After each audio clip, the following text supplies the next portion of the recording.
Antes de tudo, eu gostaria de agradecer a Deus mais uma vez pela confiança da liderança, por mais uma oportunidade de poder estar aqui e poder falar desse amor que me alcançou e que eu tenho certeza que alcançou muitos que estão aqui. Se não alcançou, hoje é o último dia, porque o amor do Senhor irá alcançar os corações dos que não foram alcançados nessa noite, amém?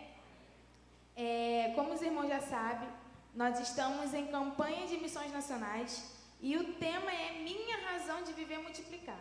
Durante esses 2 meses, nós estivemos ouvindo durante alguns domingos algumas das ênfases que foram ressaltadas na campanha de missões nacionais. Teve a minha razão de viver multiplicar oração, minha razão de viver multiplicar discípulos, minha razão de viver multiplicar igrejas, minha razão de viver multiplicar... Me esqueci as outras, mas hoje é a última, é a quinta, que é minha razão de viver multiplicar compaixão e graça. Eu não sei se todos aqui compreendem o que isso quer dizer, mas essa com certeza é uma das minhas ênfases prediletas. Porque o que seríamos de nós se não fosse a compaixão e a graça do Senhor pelas nossas vidas? Então, nessa noite nós vamos estar passeando pela Bíblia, conhecendo, lembrando e aprendendo mais sobre essa compaixão e essa graça que o Senhor tem pelas nossas vidas. Então, convido os irmãos a abrirem suas Bíblias lá em João 3,16. João 3,16. João 3,16. E também deixar aberta em Efésios 2:1. Efésios 2:1. Antes dos irmãos abrirem suas Bíblias, eu gostaria de lembrar que nós ainda estamos na campanha do pezinho. Então, aquele irmão que ainda não pegou o seu pezinho, ainda dá tempo. Semana que vem é o último domingo, então dá para pegar o envelope do pezinho, levar para casa e poder trazer a sua oferta do pezinho domingo que vem. Por quê? Campanha do pezinho é a campanha que nós estamos trabalhando para alcançar nosso alvo de missões. O dinheiro todo arrecadado durante a campanha vai ser enviado para a junta e lá eles vão distribuir para os missionários que estão no campo, todos aqueles que estão dedicando inteiramente a sua vida para o anúncio do Evangelho. Então, aqueles irmãos que ainda não pegaram o seu pezinho, ainda dá tempo. É 10% de quanto o irmão calça. Se o irmão calça 45, o irmão pode doar até 10%. É o mínimo 10%, tá, irmãos? Então, 10% de 45, R$4,50. Se o irmão calça 50, o irmão doa 10% de 50, que é R$5. E assim sucessivamente. Então, aqueles irmãos que ainda não pegaram o pezinho, ou aqueles que já pegaram, mas querem doar mesmo assim, que estão sendo tocados pelo Senhor, pode ficar à vontade, tá, irmãos? Nós temos aí a Tainá, que ainda não chegou, mas que nós sabemos que está no campo. Esse dinheiro também vai ser dividido e com certeza vai servir para onde ela está. Então, com muita fé e com ação, nós vamos ajudar essas pessoas. João 3,16 e Efésios 2:1. Todos encontraram, amém? João 3,16 diz assim: porque Deus tanto amou o mundo que deu o seu Filho unigênito, para que todo o que nele crer não pereça, mas tenha a vida eterna. Em Efésios 2:1 diz assim também: vocês estavam mortos em suas transgressões e pecados, nos quais costumavam viver quando seguiam a presente ordem deste mundo e o príncipe do poder do ar, o espírito que agora está atuando nos que vivem na desobediência. Anteriormente, todos nós também vivíamos entre eles, satisfazendo as vontades da nossa carne, seguindo os seus desejos e pensamentos. Como os outros, éramos por natureza merecedores da ira. Todavia, Deus, que é rico em misericórdia, pelo grande amor com que nos amou, deu-nos vida com Cristo, quando ainda estávamos mortos em transgressões. Pela graça vocês são salvos. Deus nos ressuscitou com Cristo, e com Ele nos fez assentar nas regiões celestiais em Cristo Jesus, para mostrar nas eras que hão de vir a incomparável riqueza de sua graça, demonstrada em sua bondade para conosco em Cristo Jesus. Pois vocês são salvos pela graça, por meio da fé. E isto não vem de vocês, é dom de Deus, não por obras, para que ninguém se glorie, porque somos criação de Deus, realizada em Cristo Jesus, para fazermos boas obras, as quais Deus preparou antes para nós as praticarmos. Oremos. Senhor nosso Deus, nosso Pai, nós te agradecemos, Jesus. Senhor, nós te agradecemos por estar aqui nessa noite, nós te agradecemos porque chegamos aqui em segurança, nós te agradecemos porque pudemos entoar louvores a Ti, adorar ao Seu santo nome, porque podemos nos reunir, Senhor Deus, porque podemos estar na Sua presença com a certeza de que os Seus ouvidos estão atentos nesse momento às nossas orações. Senhor Deus, nós te agradecemos pela Sua palavra, que é perfeita, que é poderosa para nos direcionar, para nos resgatar da morte, para nos dar esperança, para nos dar vida, para fazer tudo que o nosso coração necessita. Nesse momento, Senhor Deus, nós te pedimos para que o Seu Santo Espírito esteja aqui falando nessa noite. Senhor, que esses irmãos que estão aqui, ao olharem para mim, não venham pensar é a Thaísa, mas que os seus corações estejam abertos para entender que é o Seu Santo Espírito falando nesse lugar. Senhor Deus, que os corações que estão aqui estejam aptos para receber a Sua santa e poderosa palavra, Deus, e que ela, ao ir de encontro aos corações aqui nessa noite, venha modificar, venha transformar, venha mudar pensamentos, porque a Sua palavra é poderosa e é a verdade que nos salva. Por isso, Senhor Deus, nós nos entregamos em Suas mãos, para que o Senhor fale conosco nessa noite.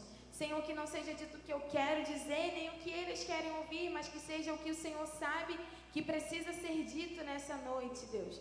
Senhor, uma certeza nós temos, é que não queremos continuar seguindo da forma no qual entramos aqui nessa noite. Sabemos que em nós algo precisa ser mudado e transformado, e nós queremos sair daqui transformados pela Sua palavra. Fale conosco, Senhor Deus, é isso que oramos e te pedimos e suplicamos. Que receba, Senhor Deus, o Senhor a nossa oração, em nome de Jesus.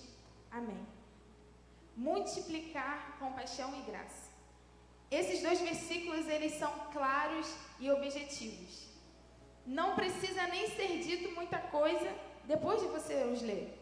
Porque compaixão, João 3,16, se não é o resumo do que é compaixão, eu não sei.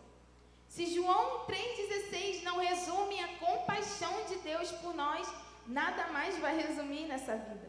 Porque nós acabamos de ler que Deus amou tanto o mundo que entregou o Seu único Filho para nos salvar.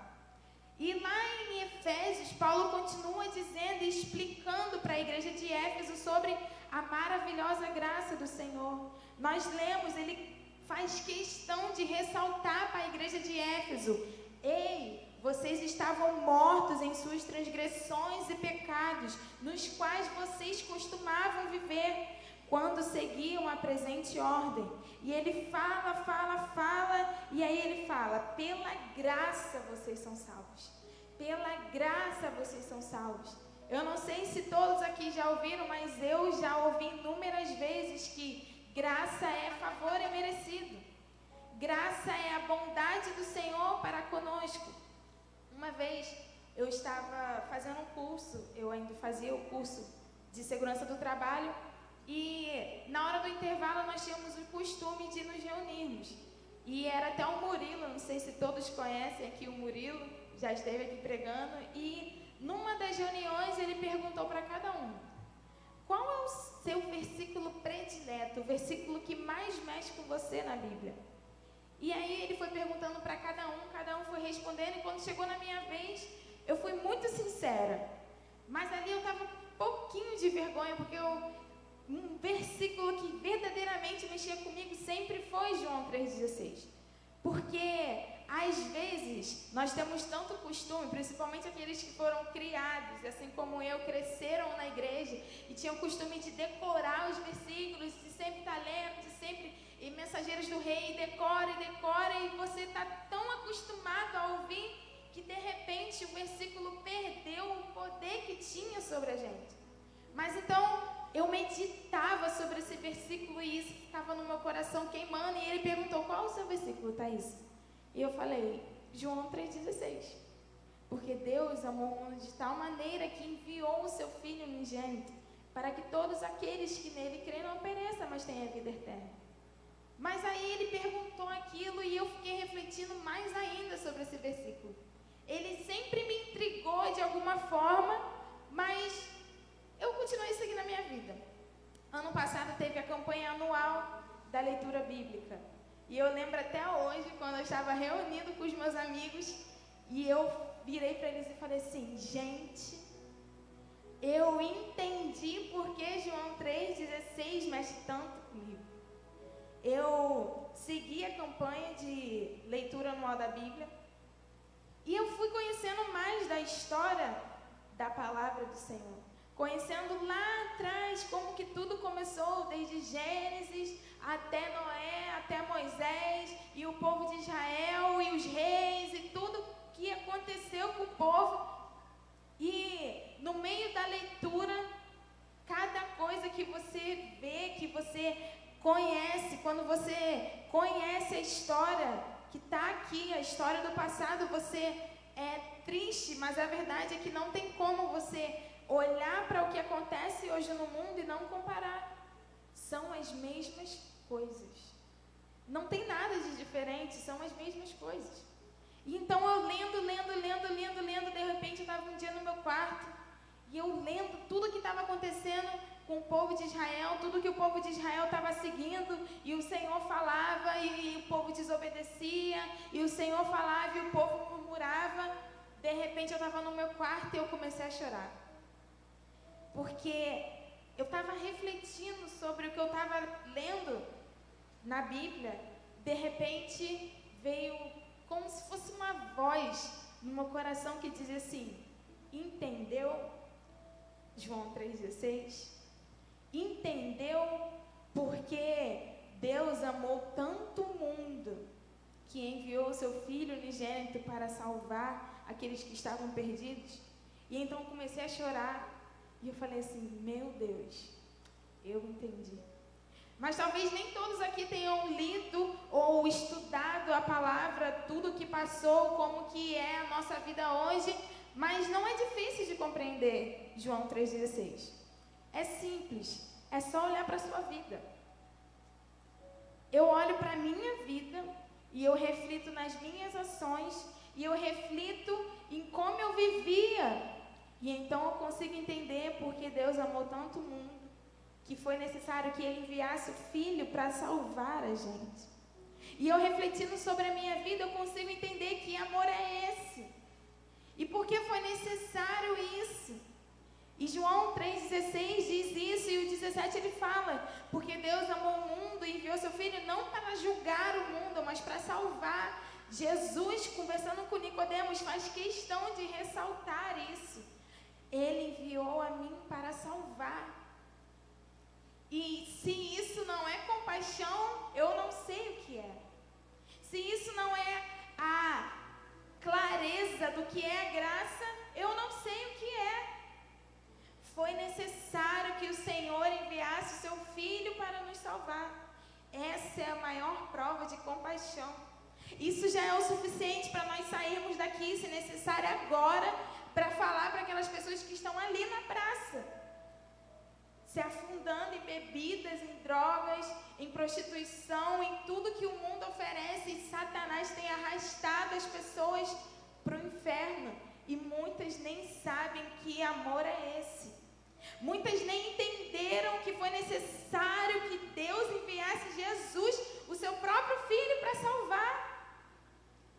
Mas essa é a maior prova do que é compaixão para mim e com certeza para você. E então, o tema ele fala multiplicar compaixão e graça. Essa é a revelação do que é compaixão e do que é graça do Senhor para conosco. Mas então, se nós formos mais além, se nós formos esticar um pouco sobre esse assunto, a gente começa a entender que essa misericórdia que é tão grande, Jeremias faz questão de ressaltar em Lamentações 3:22, que as misericórdias dele por nós é o motivo pelo qual nós não somos consumidos. Ai de nós se não fosse esse amor. Ai de nós se não fosse essa compaixão, essa graça e essa bondade. Mas o que é mais complicado e às vezes até triste não é saber que Deus enviou o Filho e que foi necessário alguém morrer. É saber o que nós estamos fazendo com a ação que Deus teve para conosco. O Senhor enviou o seu Filho para nos salvar, para nos resgatar. Mas e aí? O que a gente faz com isso? Show, Thaís, entendi. Muito obrigada. Boa noite, tchau. Não.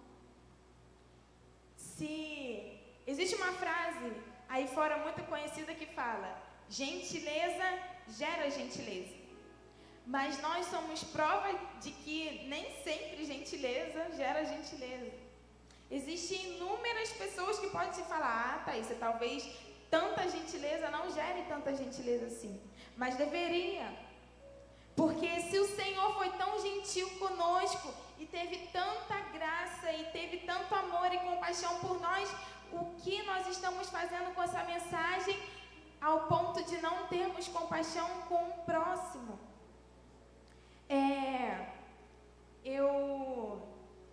Hoje você olha para o mundo e você vê muitas coisas acontecendo. Muitas coisas acontecem no mundo, muitas coisas horríveis. E você vê o número das igrejas crescendo e as igrejas que deveriam pregar o amor, o evangelho, diminui.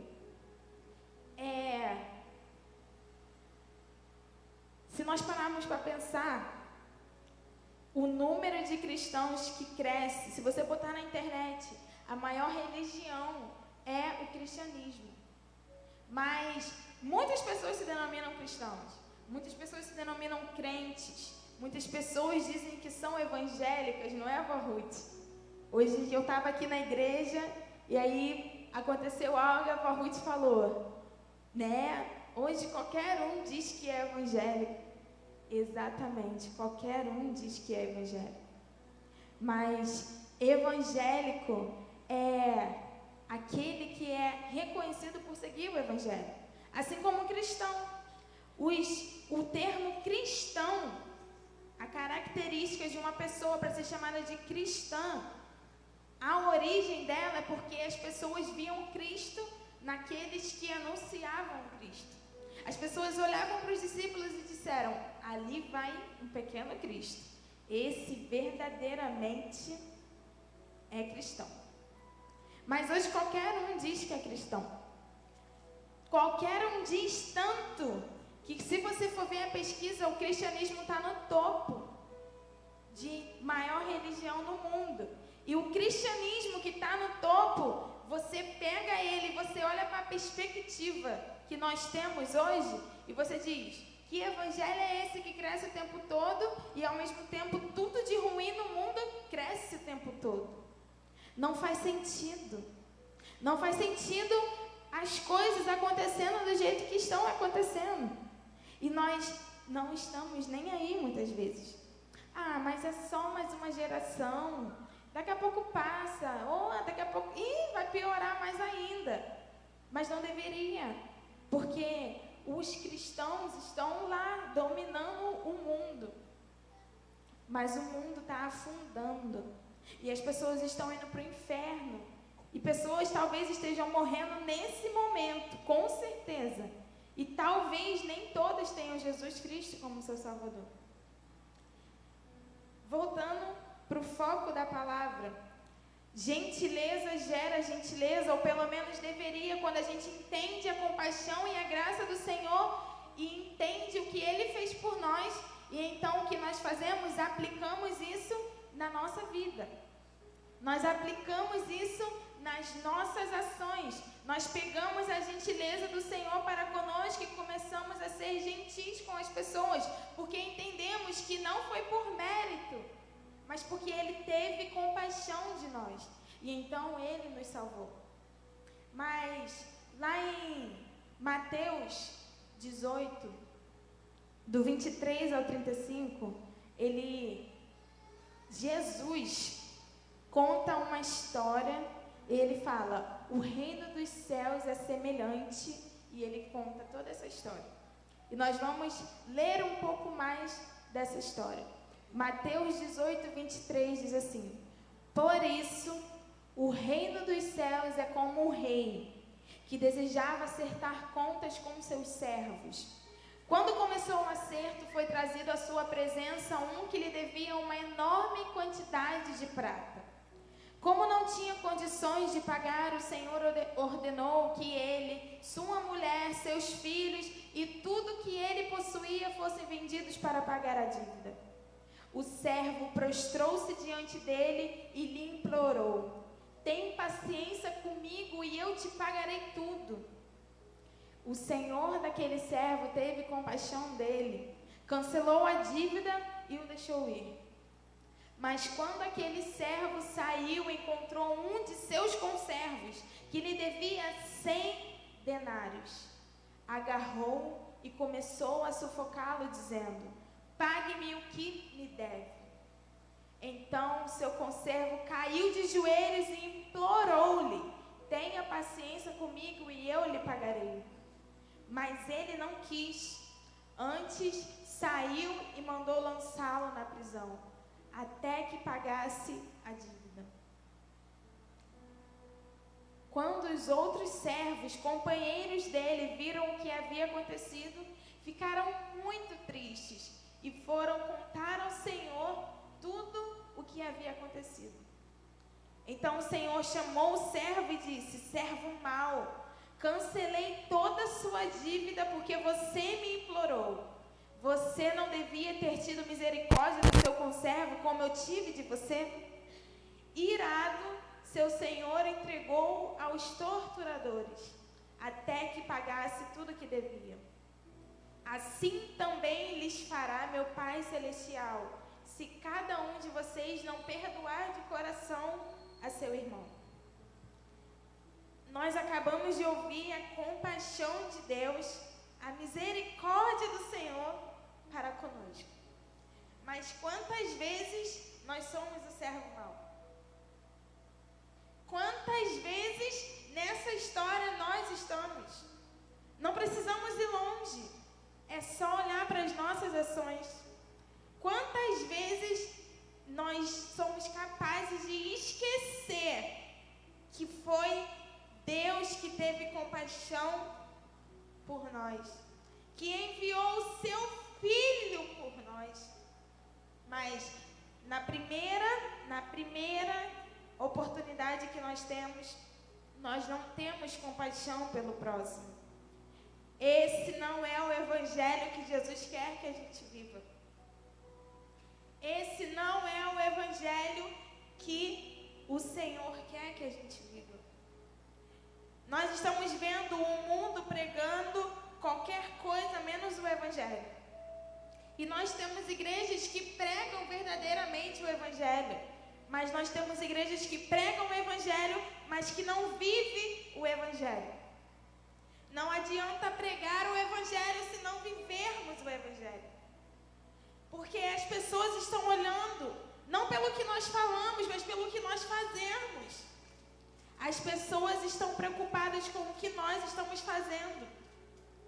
As pessoas estão vendo nós estamos carregando a Bíblia, mas muitos estão perecendo porque não abrem a Bíblia, porque não conhecem o que está nas Escrituras. E talvez você tenha a salvação da sua vida nas suas próprias mãos, mas talvez você esteja caminhando em passos largos para o inferno, porque você não conhece o Evangelho que salva, porque você não conhece a mensagem que muda e que transforma vidas. Esse é o Evangelho que transforma vidas. Esse é o Evangelho que o Senhor quer que a gente viva. Porque se a gente vem para a igreja, senta aqui todo domingo e sai e continua vivendo da mesma forma, não faz sentido. É melhor ficar em casa. Não faz sentido nenhum. A palavra de Deus diz: eis que não endureçam o coração de vocês. Se alguém está ouvindo o que o Espírito Santo está dizendo às igrejas, não endureçam o coração, porque o Senhor está pronto para salvar as nossas vidas. O Senhor está pronto para transformar as nossas vidas. E nós estamos perdendo tempo, se fazendo de difícil, querendo levar a vida de qualquer forma, sempre dando um jeitinho. Mas eis que vai chegar o grande dia. Vai chegar o grande dia em que aquele que hoje está falando para a gente mudar e que hoje está na presença de Deus, intercedendo por nós e sendo nosso advogado, abrirá o grande livro e irá nos julgar. Eis que um dia Ele irá nos julgar. Não vai ter advogado, porque o tempo de alguém nos defender é agora. E o que nós estamos fazendo com a intercessão dele lá por nós? O que nós estamos fazendo com o Evangelho que muda e transforma as nossas vidas? Isso não é intensidade, não é, Thaísa está exagerando, Thaísa está botando o coração para fora. Não é isso é o Evangelho. Se nós continuarmos seguindo do jeito que estamos seguindo, nada valerá a pena. Fazer não valerá a pena. Subir no altar e cantar não valerá a pena.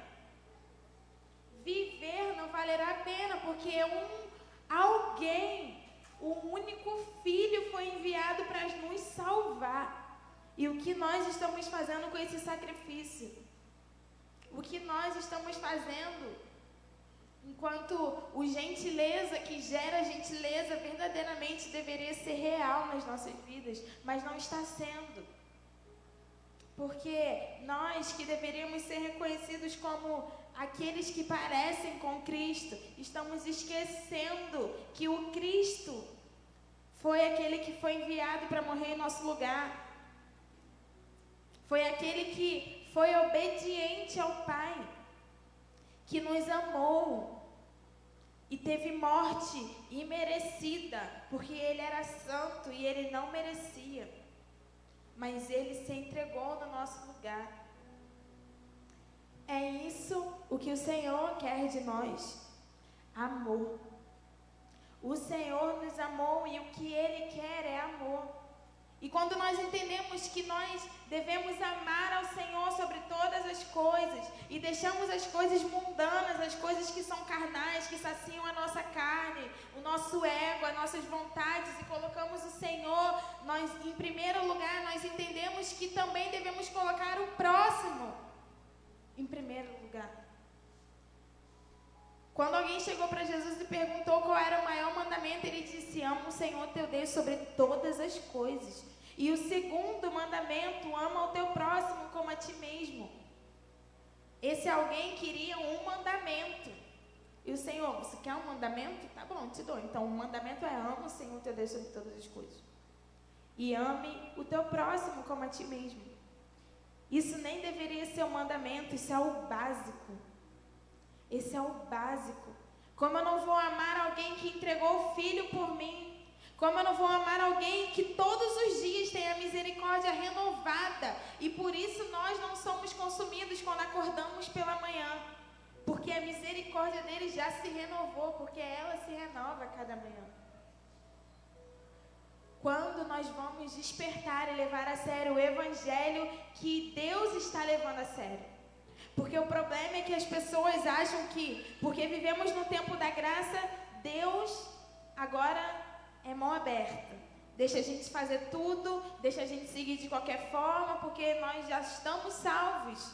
Não. As coisas que não provêm do Senhor, as coisas que não agradam ao Senhor, continuam não agradando e continuarão não agradando até que Ele volte. Deus é imutável. Ele ainda é o mesmo. Mas hoje Ele é o nosso advogado. Daqui a um tempo, Ele será aquele quem nos julgará. Isso é real. Isso é Bíblia. Essa é a palavra que nunca passará. Essa é a palavra que nunca passará. Precisamos começar a levar a sério coisas que Deus está levando a sério. Tem uma vez nessas das minhas leituras da Bíblia, eu estava lendo sobre a história de Noé. E ali eu entendi que Deus, ele não se esquece das coisas. Talvez a teologia não comprove dessa forma, mas eu li na Bíblia, então eu entendi que era isso. Talvez não seja, não sei. Mas pensa comigo. Quando Deus enviou o dilúvio, acabou com a humanidade toda. E então sobrou Noé e sua família e eles ficaram na arca. E então Deus faz uma aliança com Noé. E essa aliança, ela é representada por um arco-íris. Então ele fala, toda vez que apareceu o arco-íris, se lembre da aliança. É a aliança que eu fiz com a humanidade, que eu nunca mais irei fazer isso. E então, eu continuei fazendo a leitura bíblica. Arco-íris é o símbolo da aliança que Deus fez com Noé. Arco-íris. E então eu fui acompanhando a leitura, fui acompanhando até que eu cheguei em Apocalipse. E cheguei em Apocalipse, em um dos trechos, João diz que em volta do trono do Senhor tinha um arco-íris. Eu não sei se você assimila isso, mas o Senhor não se esqueceu da aliança que ele fez com Noé. O Senhor não se esqueceu. Tem um arco-íris em volta do trono do Senhor. João viu e fez questão de escrever isso. E quando eu li isso, eu falei, meu Deus, o Senhor não se esqueceu. E nós estamos seguindo como se o Senhor tivesse se esquecido. E nós fazemos coisas como se o Senhor não estivesse vendo. Mas não é assim que funciona. O Senhor ainda está levando a sério as suas palavras. E hoje, Ele é o nosso advogado. Hoje Ele diz para nós mudarmos. Porque essa mensagem de compaixão e de graça precisam ser multiplicadas. Mas não somente assim, falando, ela precisa ser comprovada com as nossas ações. Nós precisamos começar a viver como verdadeiramente pessoas que foram alvo da compaixão e da graça de Deus. Porque é isso que vai mudar o mundo. Porque é isso que vai salvar o seu tio, o seu pai, a sua mãe, o seu avô, a sua avó, que não conhece Jesus Cristo e que está tendo uma vida sendo arrastada para o inferno. É isso o que vai salvar o mundo. Mas se nós não entendermos essa mensagem e decidimos deixar o Espírito Santo agir em nossos corações, em nossas vidas, para que nós possamos ser canais, para que pessoas possam conhecer a Jesus Cristo, as coisas vão continuar do jeito que estão. E então não vai adiantar você falar e falar, porque talvez esse tio, esse pai, essa mãe, esse avô não esteja vendo as suas palavras na sua vida. Porque na primeira oportunidade que você tem, você contradiz tudo que você mesma diz. O mesmo diz. E então perde o poder as suas palavras. Porque as pessoas não estão vendo isso nas suas ações. Porque talvez o seu amigo da escola veja você vindo para a igreja, trazendo a Bíblia. Se trouxer a Bíblia, porque tem gente que nem traz mais a Bíblia. E talvez ele veja você aqui postando foto todo domingo. Você aqui gravando vídeo. Você aqui na ceia e tirando foto da ceia e compartilhando nas suas redes sociais. Mas talvez ele não veja isso nas suas ações. E não adianta. Não adianta. Porque muitos aqui estão vendo. Mas o que mais está preocupado verdadeiramente com o que você está fazendo, está vendo. E mais, está escrevendo. E no grande dia, Ele vai nos julgar. E no grande dia, não vai ter como falar, Senhor, não fiz isso. Porque vai estar lá. Hoje, Ele é o nosso advogado. E talvez no grande dia, Ele te mostre esse culto. E Ele fale, tá, olha... Eu estava lá e eu usei a Thaísa para falar. e vocês não deram ouvido. E então não vai ter como dizer que não, Senhor, eu não ouvi isso. A nossa vida, quando sairmos daqui, a vida que cada um de nós vamos levar, vai dizer se nós estamos verdadeiramente dispostos a seguir esse evangelho que me salvou e que te salvou. Esse evangelho de graça, de bondade, de amor, de poder, de vida, de esperança, que as pessoas precisam conhecer. É esse evangelho que vai mudar o mundo. Se nós nos comprometermos e entender que a minha razão de viver, que a sua razão de viver é compartilhar, é multiplicar compaixão e graça, não somente em palavras, testificando e dizendo o que o Senhor fez por nós, mas sim em ações para com o nosso próximo, isso vai mudar o mundo. Isso vai mudar Jardim da Viga. Isso vai mudar aonde você for e aonde você estiver. E eu tenho certeza que é isso que o Senhor quer. Porque ninguém enviou um filho para morrer à toa, para salvar e para ficar por isso mesmo. Não. Existe um plano. Existe esse mesmo Senhor que veio e morreu no nosso lugar, disse: eu vou, mas eu vou voltar. Se comprometam em anunciar as boas novas. Se comprometam em continuar os passos que eu segui, porque eu vou voltar. Eu vou e vou preparar morada e vou voltar para buscar. As palavras do Senhor são verdadeiras. E precisamos ter fé nisso. Porque quando nós temos fé, não somente temos fé do jeito, eu acredito. Mas nós temos fé ao ponto de acreditar, e se nós acreditamos, automaticamente a nossa fé influencia em nosso estilo de vida, porque eu verdadeiramente acredito nessas palavras. Então, se eu acredito que Jesus vai voltar, eu começo a anunciar o evangelho, porque Jesus vai voltar. Se eu acredito que o inferno é real, eu começo a anunciar o evangelho, porque senão as pessoas vão para o inferno. E depois que foi, não tem mais jeito. Se eu acredito que Jesus verdadeiramente veio e morreu na cruz por mim, e que essa mensagem de compaixão e de graça é verdadeira, é poderosa para me salvar de uma condenação eterna, eu começo a mudar os meus hábitos, porque eu sei que tudo que eu sigo está sendo escrito. E talvez eu não tenha feito coisas que agradam ao Senhor, mas eu sei que se eu pedir perdão, Ele é bom e perfeito para me perdoar. E então, se eu acredito no seu perdão, eu perdoo o meu amigo que me feriu. Eu perdoo a minha mãe que me feriu. Eu perdoo o meu pai que me feriu. Eu perdoo o meu irmão que me feriu. Porque eu não merecia, mas ele me perdoou. Precisamos acreditar. Precisamos ter verdadeiramente fé no que ouvimos, no que aprendemos e no que lemos. Porque é pela fé que nós somos salvos. É pela graça e pela fé que nós somos salvos. Inúmeras vezes, Jesus, realizando os seus milagres, ele fala: vá, porque a tua fé te salvou. Vá, os seus pecados estão perdoados, e a sua fé te salvou.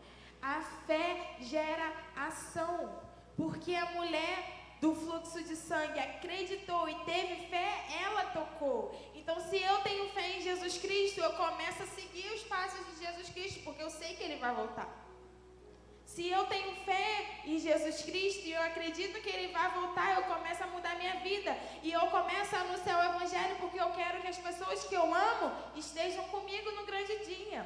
E então eu começo a orar por essas pessoas. E então eu mudo meu estilo de vida. Porque eu estou vendo que ainda que eu viva com a aprovação dos homens, o Senhor não está se agradando da minha vida. E no grande dia, e até hoje, e no grande dia, o que importa não é o que os homens estão vendo totalmente, é o que o Senhor está vendo de nós. Porque é possível que pessoas estejam fazendo aparentando fazer grandes coisas, até em prol do reino, mas que estejam morrendo. A prova disso, Bíblia.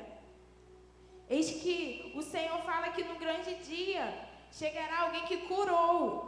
Eu não sei você, mas quando eu vejo alguém orando e curando, eu penso, caraca, como Deus está com essa pessoa. Nossa. Eu pensava assim. Até eu entender que Jesus, ele usa essa referência, ele fala, alguém que curou. Alguém que curou chegará diante dele e vai falar, eu em teu nome eu curei. E ele vai falar, apartai-vos de mim porque eu não te conheço. Ou seja, então eu começo a entender que não é sobre fazer coisas, é sobre relacionamento. Porque se o céu é uma casa, é uma morada, eu não sei você, mas nem eu, minha mãe, ninguém deixa entrar na nossa casa quem não conhece. O Senhor quer relacionamento. O Senhor quer coisas simples e nós estamos dificultando muito as coisas. Nós dificultamos o acesso ao Evangelho, nós dificultamos que as pessoas conheçam a Jesus Cristo quando empurramos a goela abaixo todas as regras e doutrinas de alguma denominação antes de anunciar que Jesus ama, antes de anunciar que Jesus perdoa, antes de anunciar que Jesus veio e morreu para salvar a gente, antes de anunciar a verdade do Evangelho, que é poderosa para mudar no coração das pessoas o estilo de vida. É o Evangelho que muda, é o Espírito Santo. E as pessoas estão tão preocupadas em mudar as pessoas que estão querendo ocupar um espaço que não é nosso, é do Espírito Santo. Porque é Ele quem convence, é Ele quem muda. E então nós queremos fazer coisas que não era para nós fazermos. E então nós dificultamos o acesso do Evangelho às pessoas. E então nós dificultamos que as pessoas creiam nesse Evangelho que nós dizemos ser real. Nem sempre com ações, às vezes só com palavras, mas que continua sendo real. O Evangelho continua sendo real. Ah, Thaís, mas você está dizendo então que eu posso só falar e tá tudo bem? Não, eu estou dizendo que você falando ou você não falando, o Evangelho vai continuar sendo o Evangelho. Porque é um plano de Deus, é algo soberano, é além de nós. Se Deus quiser e nenhum aqui quiser abrir a boca, Ele faz esse púlpito falar. Ele faz essa cadeira falar. É Deus, Ele vai concluir o que Ele quiser, da forma que Ele quiser. Mas eu estou te dizendo que Ele te ama. Eu estou te dizendo que Ele te ama e está dando a chance de você mudar.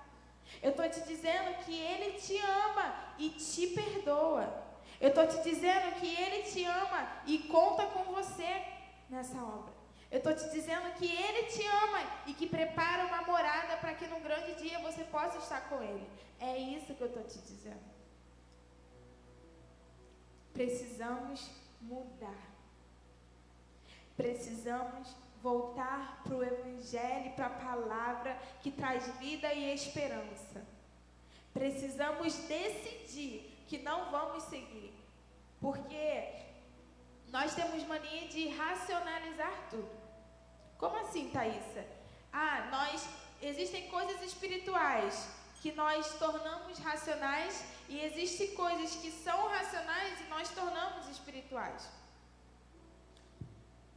Por exemplo, existe o fato de que mudar de vida, Deus não vai vir jogar um pó de tilim-titim e de repente você dorme, no outro dia você acorda outra pessoa. Não. Existe uma questão racional nisso. Você precisa decidir isso. Você precisa falar, Senhor, até aqui parei. Agora eu quero seguir diferente. Porque Ele não vai arrombar a porta, Ele bate na porta. Mas é necessário que nós tomemos a atitude. É necessário tomar a atitude. É necessário tomar a atitude. Não dá mais para seguir da forma em que estamos seguindo, porque está errado. Não dá mais para seguir desse jeito, porque está errado. E o Senhor, com toda a sua bondade e misericórdia, está nos dizendo: eu estou aqui para ajudar. Eu estou aqui para caminhar com você. Eu estou aqui. Só depende de você. Eu finalizo aqui a palavra. Agradeço pela oportunidade. Passo a palavra para o pastor.